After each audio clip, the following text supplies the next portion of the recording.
राष्ट्रीय आंदोलन की महत्वपूर्ण घटनाओं को पढ़ते हैं। 1904 से कहानी शुरू होती है।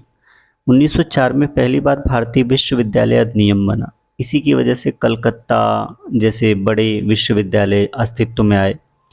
फिर 1905 में बंगाल का विभाजन कर दिया गया। कौन कौन सा बंगाल? तो पूर्वी बंगाल और पश्चिम बंगाल, यानी एक वो वाला बंगाल जो आजकल बांग्लादेश है और दूसरा जो हमारी तरफ है वो।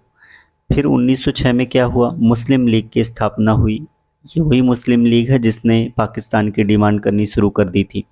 1907 में सूरत अधिवेशन हुआ, जहाँ पे कांग्रेस दो भाग में बट गई थी। ये जो सूरत है वो एक और तरह से क्वेश्चन में पूछा जाता है, वो ये कि जहांगीर का जब पहली बार कोई British East India Company Bharat आई थी तो वो सूरत में ही उसने पहला कारखाना लगाया था। मार्ले मिंटो सुधार ये 1909 में आया। दरअसल जो 1905 में बंगाल का विभाजन हुआ था उसको सुधारने के लिए ही मार्ले मिंटो 1909 में सुधार आया था। 1911 में ब्रिटिश सम्राट का दिल्ली दरबार, क्योंकि तभी यहाँ से राजधानी को ट्रांसफ़र करना था। फिर 1916 में होम रूल लीग का निर्माण किया गया। 1916 में ही मुस्लिम लीग और कांग्रेस में समझौता हो गया, यानी वो जो सूरत अधिवेशन में दोनों के बीच झगड़ा हुआ तो वो 1916 में उसको वापस मतलब सुधार किया गया। 1917 में महात्मा गांधी द्वारा चंपारण आंदोलन किया गया। 1917 में ही एनी बेसेंट अध्यक्ष भी बनी, जो कि ब्रिटिश मूल की थी। फिर 1919 का रोलेट अधिनियम आया। ये रोलेट अधिनियम वही है जिसके लिए जलियांवाला बाग हत्याकांड हुआ, जिसके विरोध में, क्योंकि जो सिडनी रोलेट थे जिनके नाम पर ये एक्ट बना था, इस एक्ट में क्या था कि किसी को भी गिरफ्तार किया जा सकता है और वो पूछ भी नहीं सकता कि उसे क्यों गिरफ्तार किया गया है। फिर इसको टैकल करने के लिए 1919 में मॉन्टेग्यू चेम्सफोर्ड सुधार लाए गए। फिर 1920 में खिलाफत आंदोलन शुरू हुआ। उसके बाद 1920 में ही असहयोग आंदोलन भी गांधी जी ने शुरू किया।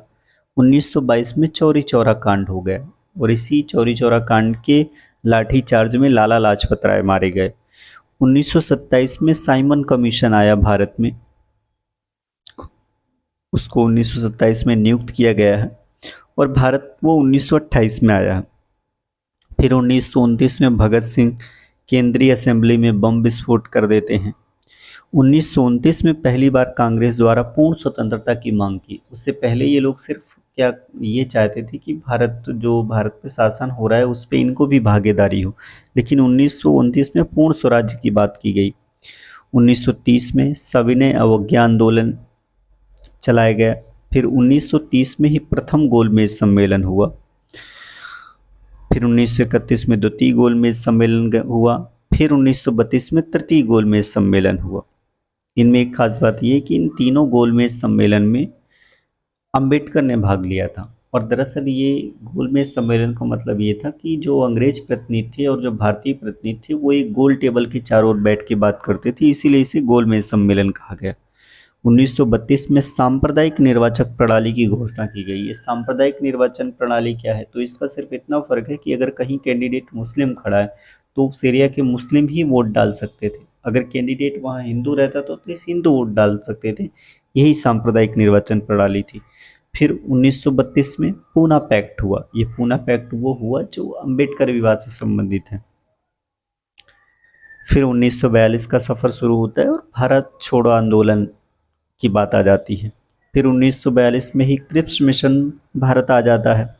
1943 में आज़ाद हिंद फौज की स्थापना होती है। 21 अक्टूबर 1943 को सुभाष चंद्र बोस इसकी स्थापना करते हैं।